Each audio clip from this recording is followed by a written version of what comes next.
សូមជម្រាបសួរលោកអ្នកបងប្អូនលោកគ្រូអ្នកគ្រូជាទីគោរពខ្ញុំបាទឈ្មោះសោភាជាបុគ្គលិករបស់អង្គការទស្សនពិភពលោកខ្ញុំបាទបានបំពេញកិច្ចការងារជាមួយនឹងអង្គការទស្សនពិភពលោករយៈពេល10ឆ្នាំមកហើយ10ឆ្នាំនៅទីនេះខ្ញុំបានបំពេញកិច្ចការងារពន្ធកិច្ចជាមួយនឹងព្រះជាម្ចាស់តាមរយៈការខល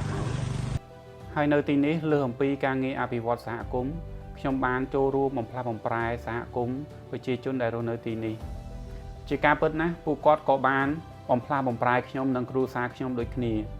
អ្វីៗដែលខ្ញុំនិងគ្រួសារខ្ញុំទទួលបាននិងមាននៅថ្ងៃនេះគឺជាអ្វីៗដែលពួកគាត់បានបំផ្លាស់បំប្រែខ្ញុំនិងគ្រួសារខ្ញុំតាមរយៈពន្ធកិច្ចជាមួយនឹងព្រះជាម្ចាស់ជាពិសេស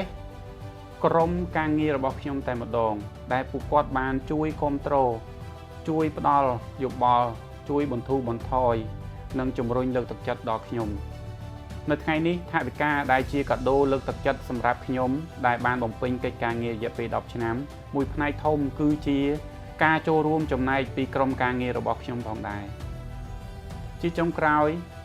ខ្ញុំបាទសូមអរគុណដល់ថ្នាក់ដឹកនាំ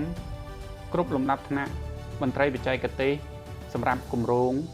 ដៃគូអភិវឌ្ឍក្រុមការងារក្រុមគ្រួសារដែលបានផ្ដល់ឱកាសជួយជំរុញនិងលើកទឹកចិត្តនិងគាំទ្រដល់រូបខ្ញុំឲ្យបានបំពេញកិច្ចការងារមួយនេះរហូតមកដល់ថ្ងៃនេះសូមអរគុណសូមព្រះប្រទានពរដល់លោកគ្រូអ្នកគ្រូ